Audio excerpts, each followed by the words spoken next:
नमस्कार दोस्तों, मैं पवन कुमार।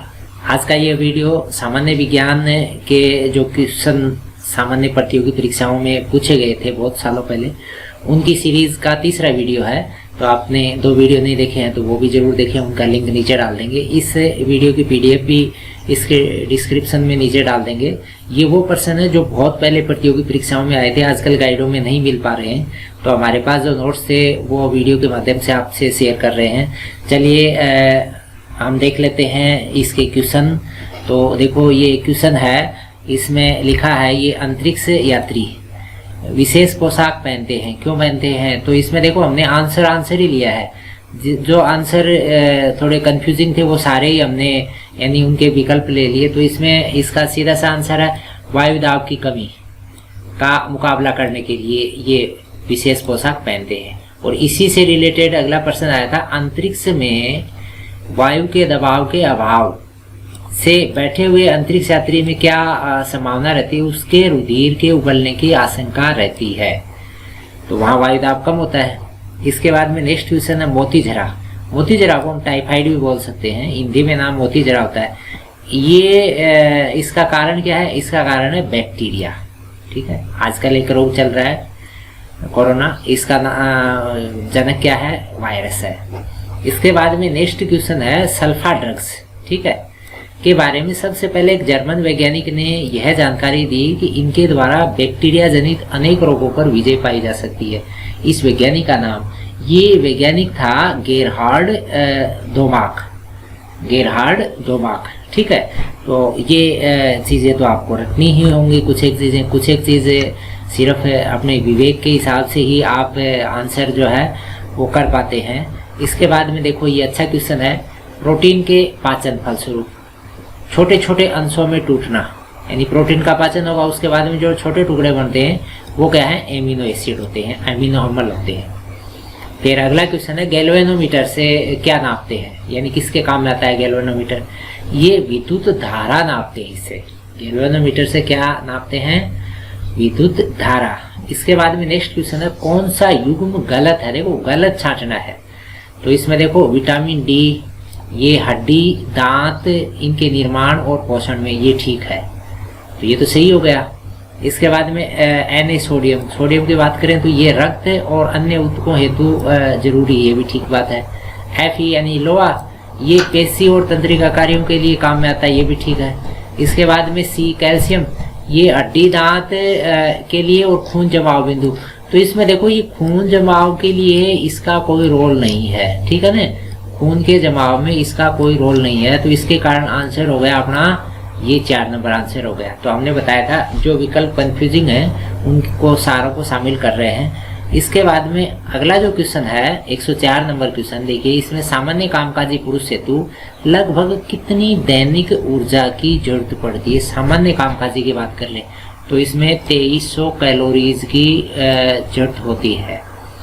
इसके बाद में पौधों की कोशिकाओं में स्पंदन, ठीक है, होना प्रमाणित किया था, यानी इसके बारे में सबसे पहले बताने वाले थे जेसी बोस। ये इंडिया के वैज्ञानिक थे जेसी बोस। ये रसारोहण होता है ना, ये जो चीज समझाई थी जेसी बोस ने। इसके बाद में नेक्स्ट क्वेश्चन है इंजन की शक्ति से चलने वाले वायुयान, ये किसकी देन है? ये रॉबर्ट बंधु। ये बहुत बार परीक्षाओं में आया। रॉबर्ट बंधुओं ने सबसे पहले जो इंजन की शक्ति से चलने वाले वायुयान जो है वो तैयार किए थे। इसके बाद में अगला जो क्वेश्चन है 107 नंबर क्वेश्चन देखें, ये 1907 के अंदर रसायन चिकित्सा शुरू करने का श्रेय किसको जाता है? तो इसमें देखो लुई पास्चर ही है, ठीक है, यानी लुई पास्चर ने जो अपनी खोज करी उसके बाद में इनका चिकित्सा के अंदर रसायन का यूज बढ़ा। उसके बाद में रासायनिक दृष्टि से हीमोग्लोबिन क्या है? हीमोग्लोबिन है, प्रोटीन है, ठीक है। इसके बाद में भारत में हरित क्रांति का जनक डॉक्टर MS स्वामीनाथन है, कॉमन है। तो आपने इन प्रश्नों का विश्लेषण करने के बाद में एक चीज तो दिमाग में बैठा ली ना कि देखो 50% विज्ञान के प्रश्न जो है ना वो सिंपल आते हैं, अपन अटेम्प्ट कर लेते हैं वो, लेकिन बचे हुए 50% विज्ञान के प्रश्न है उनके अंदर हमको थोड़ा डीप सोचना होगा। और इसीलिए हमने इससे रिलेटेड भी चीज़ें आपसे चर्चा करते रहते हैं। और इससे रिलेटेड प्रश्न अगर आ भी जाते हैं तो आप अटेम्प्ट कर लेंगे तो हमारी सीरीज का आपको फायदा मिलेगा, आप सभी तक इसको शेयर करें, उनको भी फायदा मिले। इसके बाद में नेक्स्ट क्वेश्चन 110 नंबर, मानव शरीर को कौन सा खाद्य पदार्थ सबसे अधिक ऊर्जा देने की क्षमता रखता है?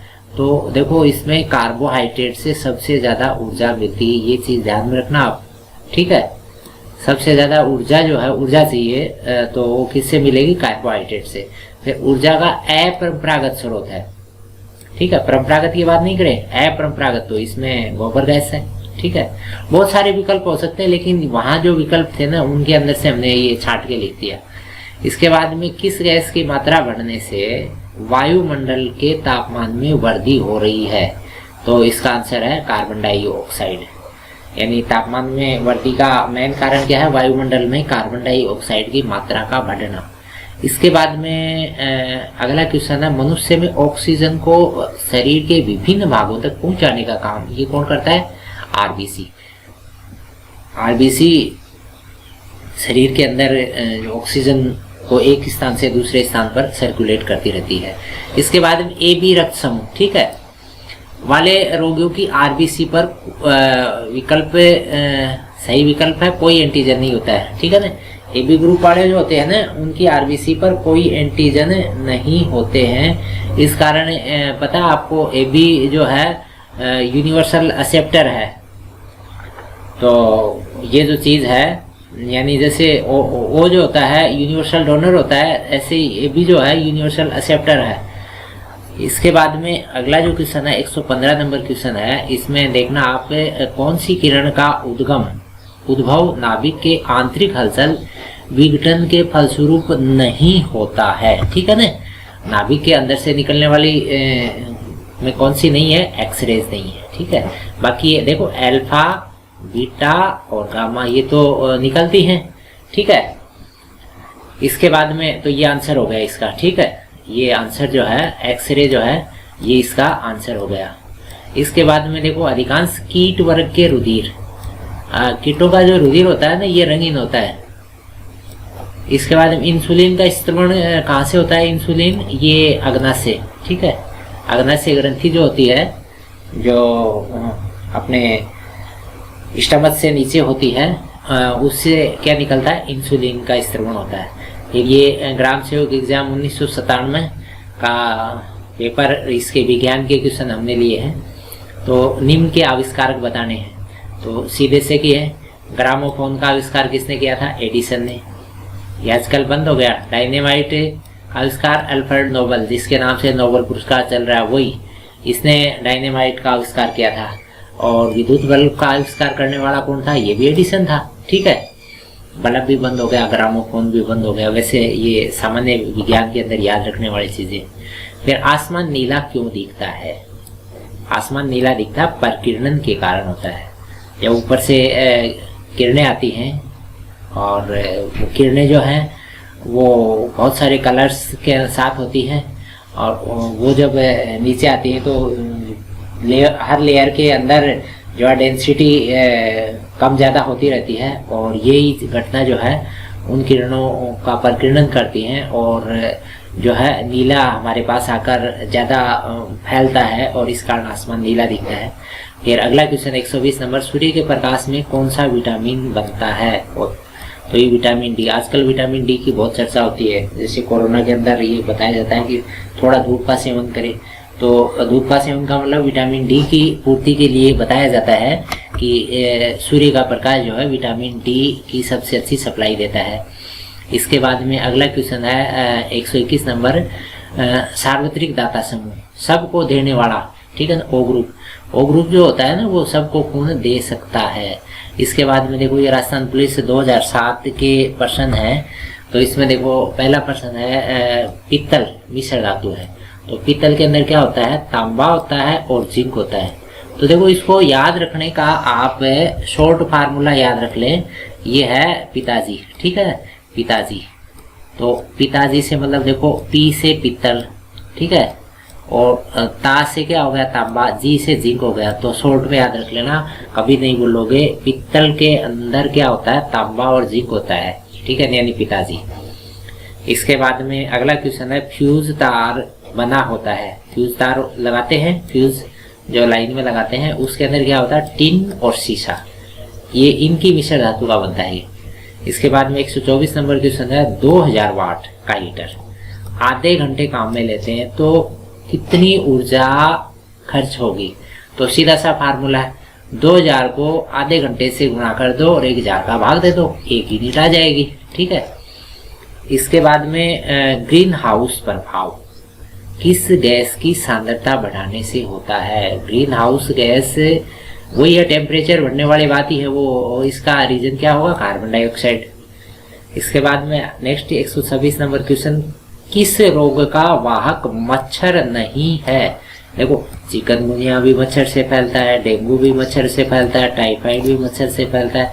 ये जो फील पाँव है ये मच्छर से नहीं फैलता है। हाथी पाँव भी बोल देते हैं, इसमें पैर जो है ना हाथी की तरह मोटे मोटे हो जाते हैं। फील पाँव हाथी पाँव एक ही बात है। तो ये जो है मच्छर से नहीं फैलता है, तो ये आंसर हो गया। इसके बाद में 127 नंबर क्वेश्चन है, एड्स उपचार की औषधि। एड्स उपचार के अंदर कौन सी औषधियाँ काम में लेते हैं, एंटी रिट्रोवायरल औषधियाँ जो है काम में आती हैं। तो साथियों हमारे जो पर्सन हैं ये ऐसे पर्सन हैं, सामान्य गाइड्स के अंदर बहुत कम इनका विवरण मिल रहा है और हमारे पास ये पुराना संग्रह था तो हमने यही विचार किया कि आप तक साझा करें और आपको भी बेनिफिट मिलेगा इसका। सभी तक इसको शेयर जरूर करें दोस्तों। तो 128 नंबर क्वेश्चन देखें, एलपीजी का मुख्य घटक। एलपीजी का मुख्य घटक जो अपने रसोई घर में काम में आती है, ये कौन सी गैस है, एलपीजी, लिक्विड पेट्रोलियम गैस। ठीक है, इसका मुख्य घटक है ब्यूटेन। इसके बाद में नेक्स्ट 129 नंबर, नीम के वृक्ष में पुष्प। ये बहुत अच्छा क्वेश्चन है, कंफ्यूजिंग हो जाते थे। ये मार्च अप्रैल में आते हैं इसके फूल। ठीक है ना, ये बसंत वाला महीना है मार्च अप्रैल। इसके बाद में कौन सा युग्म सही है। ठीक है, देखो सही छांटना है, डीडीटी रोगाणुनाशक, ये बात तो जमी नहीं, क्योंकि डीडीटी क्या है, डीडीटी एक पेस्टिसाइड है। ठीक है, एलएसडी विषाणुनाशक, एलएसडी विषाणुनाशक नहीं है, ये एक नशे के रूप में प्रयुक्त होने वाली औषधि है। औषधि बोले या कुछ भी बोले आप, लेकिन नशा करने वाले एलएसडी को उपयोग में लेते हैं। आरडीएक्स कीटनाशक नहीं, आरडीएक्स तो विस्फोटक है, और टीएनटी विस्फोटक, ये सही है। तो 4 नंबर जो विकल्प है ये सही है। तो हमारा हम क्या छांट रहे थे, सही। तो टीएनटी जो है ट्राइनाइट्रोटोलुइन, ये विस्फोटक होता है। इसके बाद में 131 नंबर, उल्टी दस्त लगने पर शरीर के निर्जलीकरण। ठीक है, निर्जलीकरण का मतलब पानी उसके अंदर कमी हो जाए, तो उसके दौरान किसकी कमी हो जाती है, तो इसमें क्या होता है, NaCl। और उल्टी दस्त के टाइम में जो हम ORS घोल पिलाते हैं उसमें भी क्या होता है, NaCl ही होता है। इसके बाद में नेक्स्ट क्वेश्चन है 132 नंबर, दूध में कौन सा विटामिन नहीं होता है। तो देखो दूध में ए भी होता है, दूध के अंदर बी भी होता है, दूध में डी भी होता है।